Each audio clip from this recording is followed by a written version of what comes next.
I could have titled this message, "And the Hits Keep Coming," as we are, again, in Philippians 2, going through some of the most popular passages in Scripture, and certainly some of my favorite passages of Scripture. We've been looking at the humility of Christ, and particularly how he is our example in that humility of how we are to interact with one another. And that is not solely within the church context, right? This is something that we're meant to do outside in the world as ambassadors for Christ everywhere that we go. And so as we look at this passage today, there's going to be a couple of instances that seem just kind of like good advice. In other words, like passages that you could just cite even if you weren't a Christian. I'm going to challenge you, don't do that. Don't look at them that way. These are for Christians on Christian behavior and our expectations then of how we reflect Christ to a world that desperately needs to see him. Okay? So just to say, well, this just sounds like good advice and anybody could heed. Well, they don't have the tools to actually heed this advice. And we're going to talk about why that is here in just a moment. We're starting in verse 12 today. So Philippians chapter 2, beginning verse 12. Therefore, my beloved, as you have always obeyed, so now, not only as in my presence, but much more in my absence, work out your salvation with fear and trembling. For it is God who works in you both to will and to work for his good pleasure. Do all things without grumbling or disputing, that you may be blameless and innocent, children of God, without blemish in the midst of a crooked and twisted generation, among whom you shine as lights in the world, holding fast to the word of life, so that in the day of Christ I may be proud, that I did not run in vain or labor in vain, even if I am to be poured out as a drink offering upon the sacrificial offering of your faith. I am glad and rejoice with you all. Likewise, you also should be glad and rejoice with me. Does that feel like a big bite? It's not, actually. It's only 6 verses. So it feels like it is a lot longer than it is. And that's because there's so many good tidbits, if you will. The challenge then of doing this sermon is not to make it sound like 3 separate sermons, right? As we go through it. That said, this is kind of the book ending, if you will, to this whole argument that Paul has been making for the last few weeks for us, few pages, really paragraphs for him. Yes, we stretch things out a little bit here. He started this all the way back in chapter 1, talking about pride and humility and how to combat that. And this idea of, again, eliminating quarrels and divisiveness within the Philippian church. And again, we don't get to know exactly what it is they're fighting over. It's almost as if the problem isn't actually the problem. And that's going to be one of our themes today. It doesn't really matter what division exists among you. The solution that we're going to propose today should apply to all problems that we see between different people. As we've been discussing, Christ humbled himself in a way that you and I really can't truly grasp. To take on humanity for him was a humiliation that bears many, many hours of ponderance for you and I. And yet, he did this. He stepped down from the highest of highs, from a perfection that you and I cannot truly fathom, to clothe himself in humble humanity, to take the form of a servant, and to go to the cross and be submissive to the point of a humiliating death, that you and I might be the children of God. And in that humility we see how we are able to humble ourselves. My first point this morning is really this: God has given you all the tools. He's given you everything you need. Look at the first couple of verses again. Therefore, my beloved, as you have always obeyed, so now, not only in my presence, but much more in my absence, work out your salvation with fear and trembling. We have talked before about how parenting is often reflected in our children, right? When we go to the store and our children are on their worst behavior, we are embarrassed, not necessarily because the children are on the worst behavior, but because it's a reflection of us, right? We see that. We see that element, whether it's fair or not, because, listen, sometimes kids have a bad day, right? We all should be exercising just a little bit of grace on the people whose kids are throwing a tantrum in the store, because you don't know. They might just be having a bad day. They might be good kids otherwise. That said, gentle parenting and all that, let's stick out of that. Well, there's a minefield of discussions to be had there. Let's put it that way. And we've talked about that in a previous sermon. My point in bringing it back up is this. How we behave when people aren't watching is truly a reflection of how that training has gone. Right? Well, that's essentially what Paul is saying. How much more, not only my presence, but much more now in my absence. Your conduct, how you are functioning as a church, is a reflection on me as a church planter now that I'm gone. You see, it's one thing if the kids behave when dad is home, and then the second that dad leaves, they turn into minions and monsters. Right? I hate to say that sometimes my children have that tendency. Although I also recognize I had that tendency when I was a kid. I had a fear of my father far more than of my mother. And that was not because my mother was soft. It was because my dad swung harder. I mean, that's just a simple reality. I know that's not kosher to say these days, but that was the simple reality. 8-year-old Nick recognized Dad swung harder when it was punishment time. And so I had a little bit more fear of Dad than I had of Mom. And so my behavior was a little bit different when Dad was home than when Mom was home. The reality was, if I was a good kid, should there have been a change? No. And Paul is sort of pointing towards that, right? This idea that I'm not there with you right now. And so yes, you are having this divisive battle amongst you, but you shouldn't. Because you know how you're supposed to behave. You did so when I was there. So why is it different now that I've walked out of the room? Okay. He ends verse 12 by saying this very famous line. Work out your salvation with fear and trembling. Have you ever wondered what that means? Have you ever wondered what that truly means, to work out your salvation in that sense? There are many people who will look at this and say, look, this is telling you have to work for your faith. You have to work for your salvation. Listen, Paul doesn't contradict himself. And the Bible does not contradict itself, because this is the Word of God. And we know that God is unchanging, right? We know that He is the same yesterday, today, and forever. Right? So I know that he doesn't contradict himself. And other places, he tells me that the faith really, or not necessarily the faith, the salvation is not of myself. This is a gift of God, right? In fact, in Pauline literature, we find that same thing. So what then does he mean by work this out? You see, the idea here is not to earn, but to follow through. It's to walk it out to completion. That's the idea. In other words, you have been justified, you have been saved, now act like it. Do so. Go and actually finish and complete the thing that you say is at work within you now. Submit to the Spirit and let Him lead. That's what Paul is getting at here.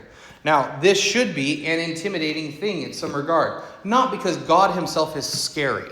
Okay? Whenever we see fear in the Bible, we always look at that and we have this negative connotation about fear, right? And it's almost like we just have this notion of God, right? That He's just the man up in the clouds pointing His finger at you and how dare you, you little mud monster. How dare you, dust man. How dare you come against me? And that's very often the view that we have of God, and particularly of God the Father. But is that the view of God we should have? No. You see, I don't find it to be that surprising when people look at the Old Testament and they say, here I find a wrathful, spiteful, vengeful God that is scary, terrifying even. And then I spend all my time in the New Testament because there I find Jesus. And Jesus is kind and loving and forgiving. Friends, He's the same God. He shows mercy in the Old Testament far and above what they ever deserved. He shows mercy in the New Testament far and above what they ever deserved. In the Old Testament, He shows perfect, just wrath that was 100% deserved. And in the New Testament, guess what He promises? The exact same thing. If you don't believe me, you stopped reading before Revelation. There will be justice. There will be wrath. That said, that's not for us. We're under mercy. We've experienced His love. Do we live as though that is the case? That's the question I have for us today. We are to follow through and walk this out to completion in fear and trembling, not because we are terrified of the Lord, but because we actually respect and understand who he is. Listen, every time an angel appears in the Bible, and he appears to a person, what does the person immediately do? They turn into a puddle on the floor. And the first thing the angel must say is what? Be not. Why? Because it's terrifying. Okay? The first time you truly grasp that there is someone out there who is bigger than you in a way that you cannot truly comprehend, it's a terrifying prospect. One thing that I love to see is when you talk to first and second graders about space for the first time, right? And how big space is. And you talk about the earth, and we look at the earth and we go, this is a massive, massive place, right?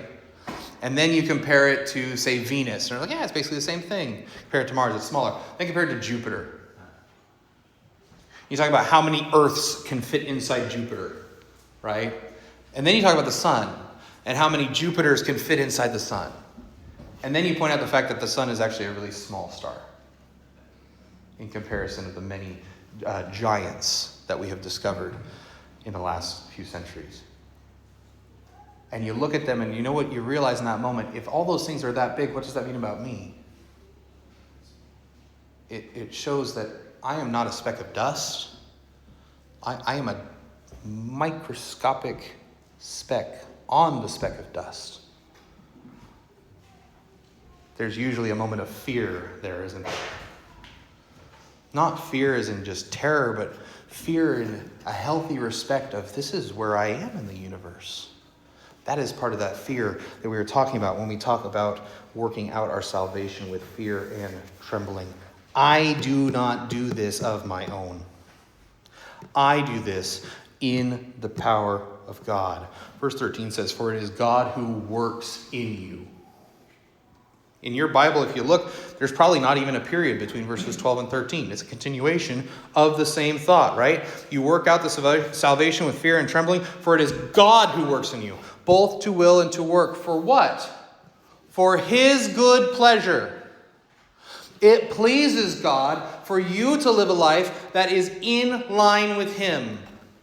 He does so for his pleasure, and not just that, for his glory. That's what we saw last week. That was the ending of last week's sermon. This idea that he's exalted Christ for what Christ has done, right? He has built him up and lifted him up because it brought glory not just to Christ, but to God himself. Let us fall into the same line. Let us have the same thought among us. You see, the reality is that God has robbed us of every excuse for refusing to walk out our salvation. I want you to consider 2 Peter chapter 1, verse 3. It says this is God's divine power, has granted to us all things that pertain to life and godliness through the knowledge of him who called us to his own glory and excellence. We have been granted all things that pertain to life and godliness. Do you believe that today? In other words, do you believe that God has given you all of the tools? And now you come to him not trying to figure out how to do it, or really even what to do it. You're trying to figure out how to just surrender to him and let him lead. That's hard for us to do. It's hard for us sometimes to recognize that we're not the most important, first of all. Some of us struggle more with that than others. But then to realize that I don't have all the answers and that I have to come to him and allow him to take the lead.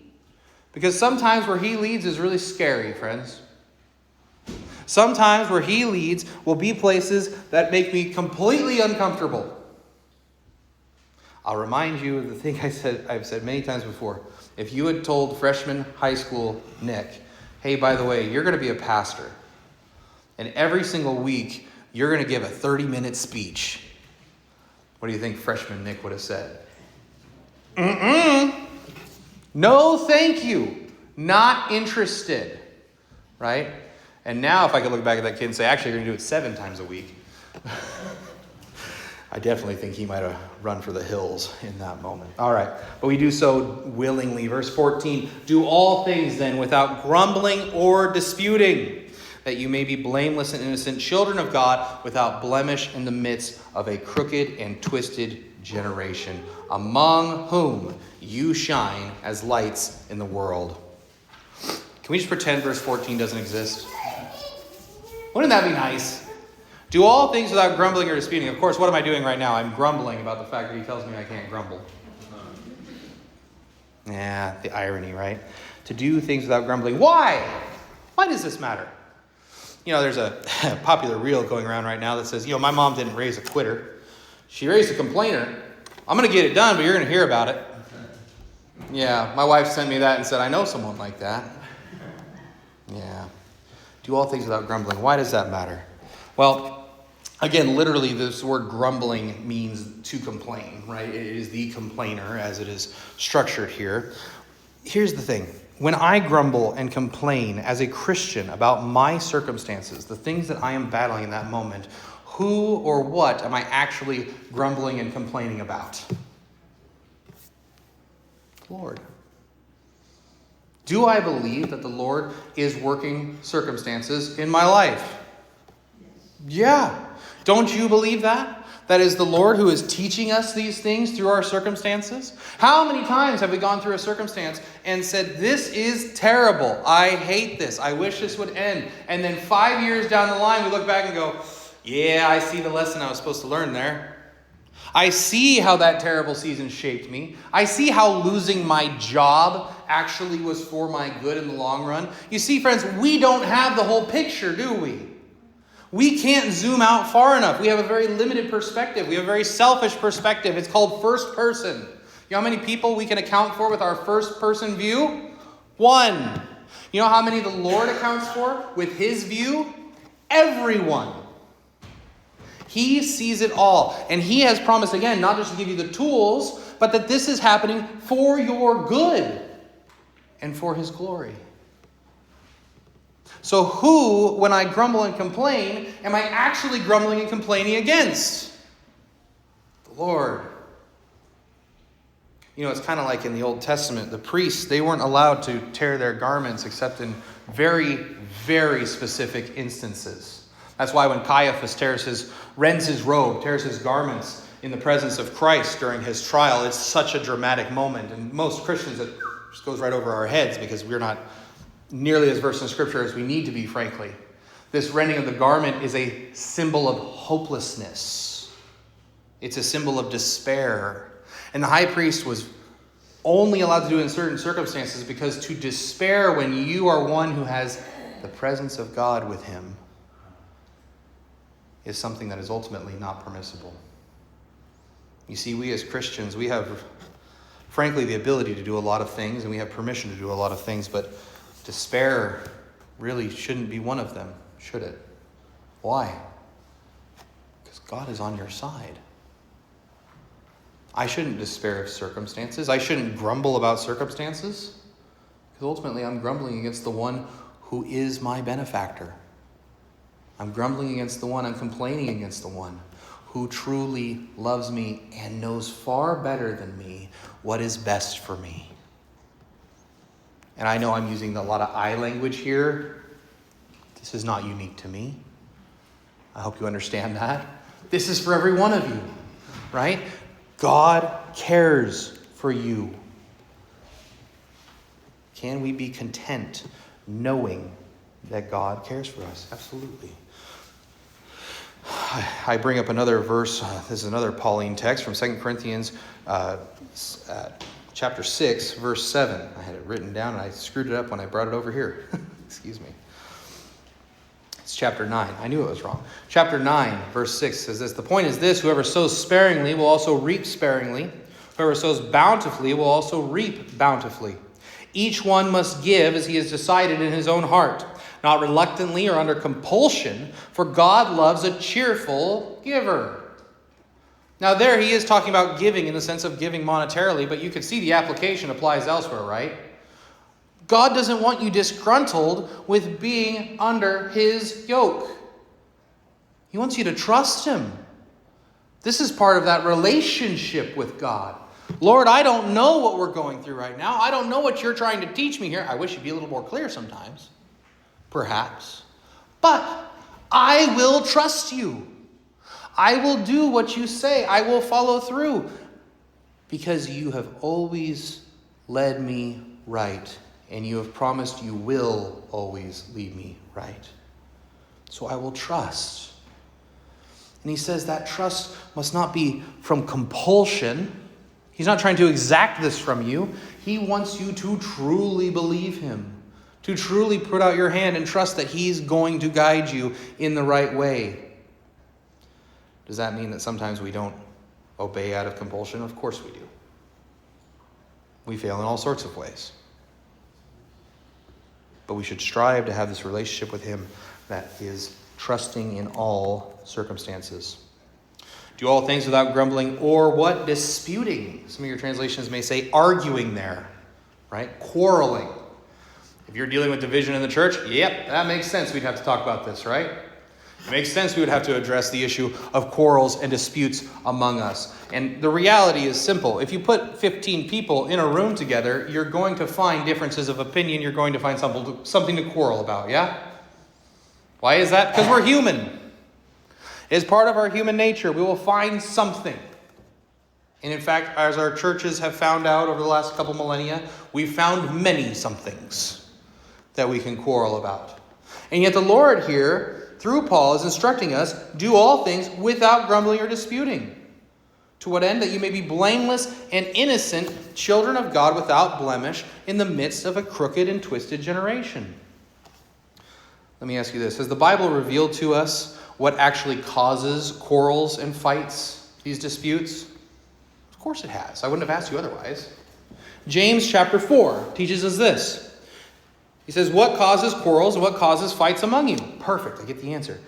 Is it not this, that your passions are at war within you?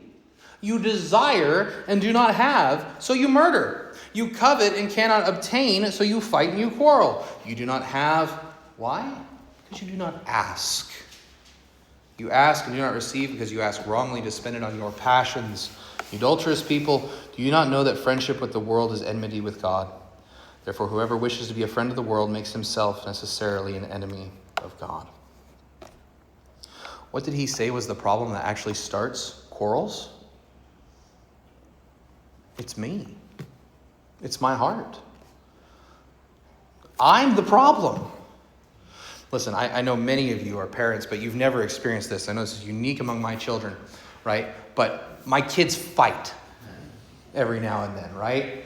And they jockey for position, and they try and see who can be the top of the totem pole, not realize that they're all the bottom of the totem pole, right? They can't jockey for position when you're all the bottom, okay? But they fight amongst themselves.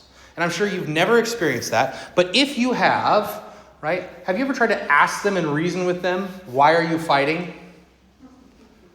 I've done that. It's a fool's errand, isn't it?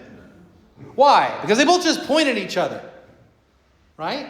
And we do the same thing, don't we?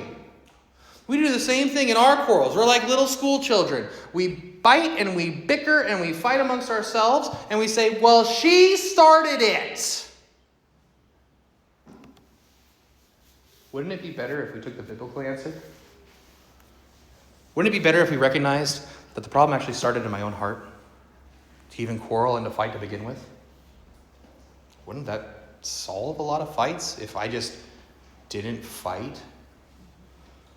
If I just refused to participate? You ever tried to argue with somebody that doesn't want to argue? Husbands, don't look at your wives. Right? Listen, I'm one of those that may poke or prod every now and then to get a reaction. That's bad of me. Don't do that. Right? And I'm sure none of you are guilty of that. But every now and then, it happens, doesn't it?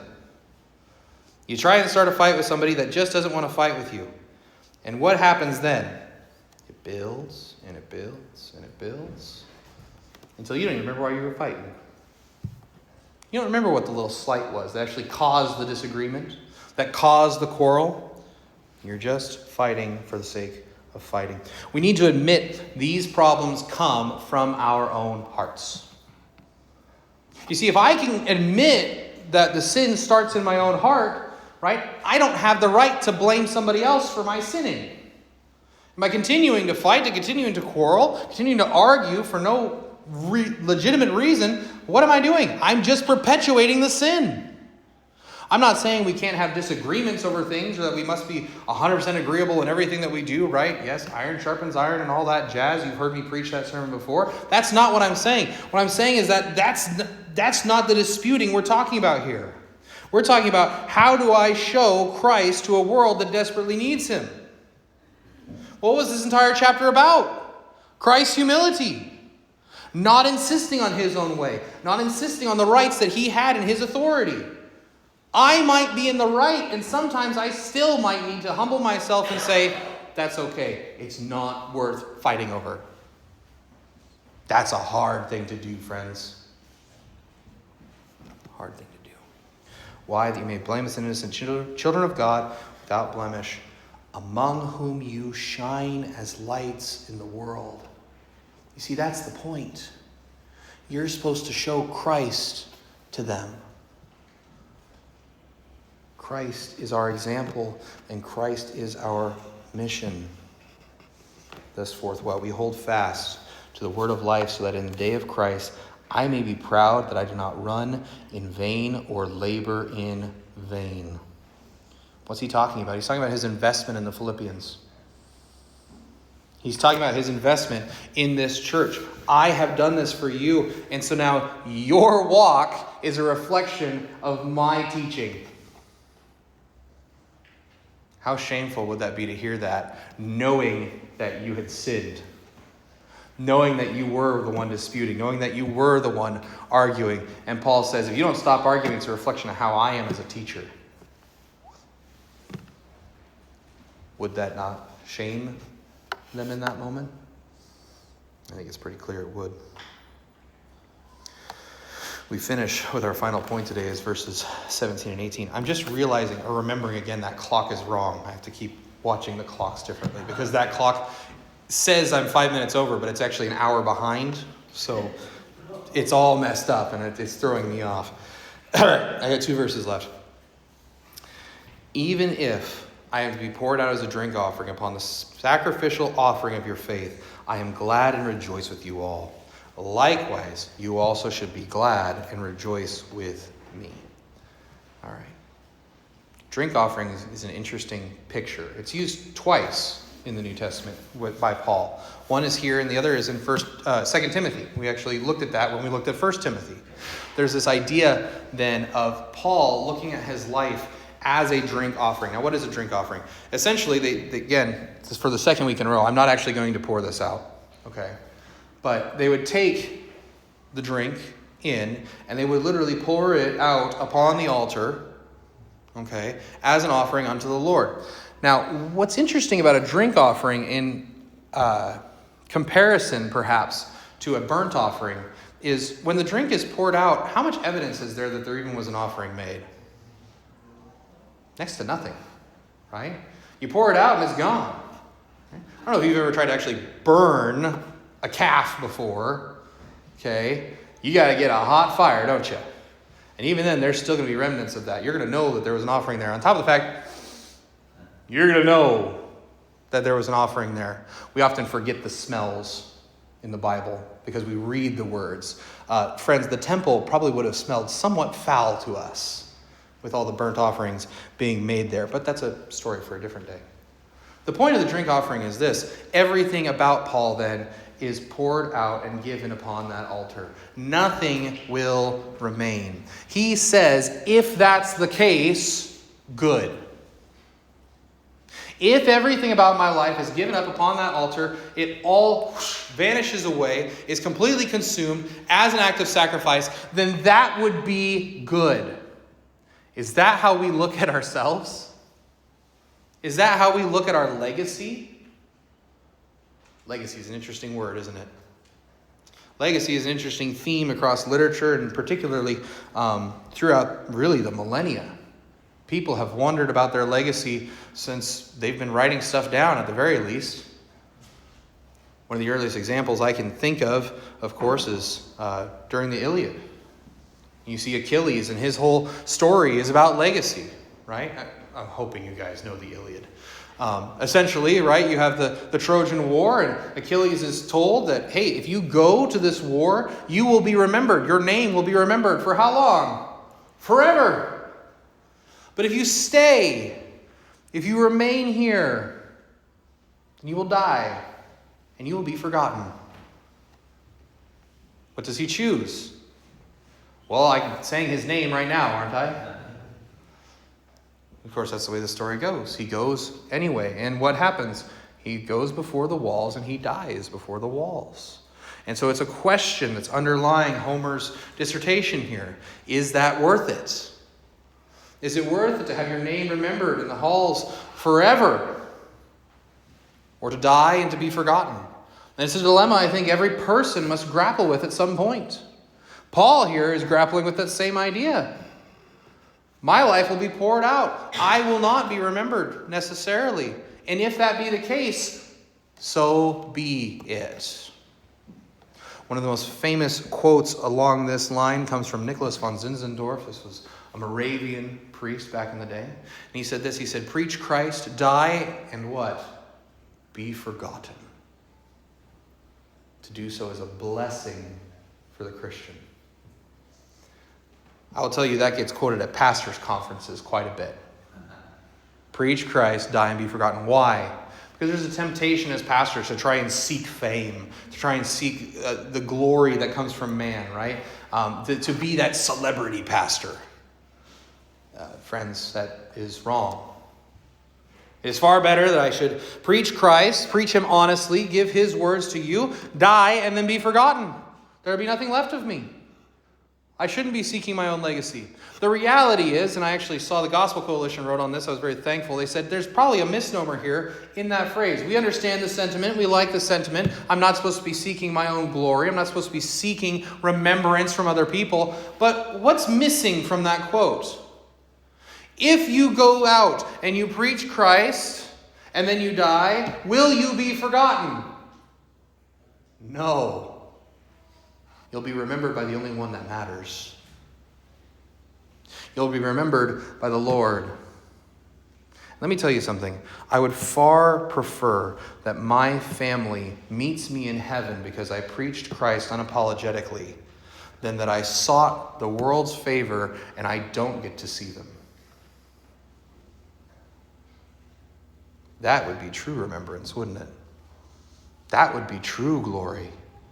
To see my friends and family in eternity rather than know that, well, I won the popularity contest. I preached in a way that didn't offend. I preached a fun TED Talk or a self-help. And maybe you guys got some wisdom out of it. You know, we could have made that out of this sermon, couldn't we? Do all things without grumbling or disputing. We could have turned that whole thing into a TED Talk, couldn't we? But they're not my words to twist, are they? They're God's words to be preached and then to be lived. And that's something we all must contend with, not just the preachers among us. Even if I am poured out as a drink offering upon the sacrificial offering of your faith, I am glad and rejoice with you all. And likewise, you also should be glad and rejoice with me. That last little twist at the end, right? You want me to come to you. You want me to be there with you. You want me to come and add something to you, to come and to teach you. But yet you should rejoice with me if I die here. He has gone back and forth in this section, hasn't he? He's gone back and forth in this book. He doesn't know. Sometimes he says he is confident that he is going to be free. And sometimes he says, there's a chance. But again, I remind you of 2 Timothy, his last letter, the final letter that he writes, where he mentions this drink offering again. He doesn't say, if I'm going to be poured out as a drink offering. What does he say there? I am being poured out. I have been poured out as a drink offering to the Lord. And he writes as a man who has peace with the simple fact that his life was dedicated to the Lord. He did not seek the glory of men, instead sought the glory of God. And in that, he ultimately found peace that mattered. Friends, we will be remembered for what we do in this life. The question is very, very simple. Who are we living this life for? Are we living it for ourselves? Or are we living it to reflect the master that we say we serve? That is the challenge that Paul gives us in Philippians, as we are to go out and light up the world. We're going to partake of communion today. Noah and Hunter, will you guys help me out with distributing today?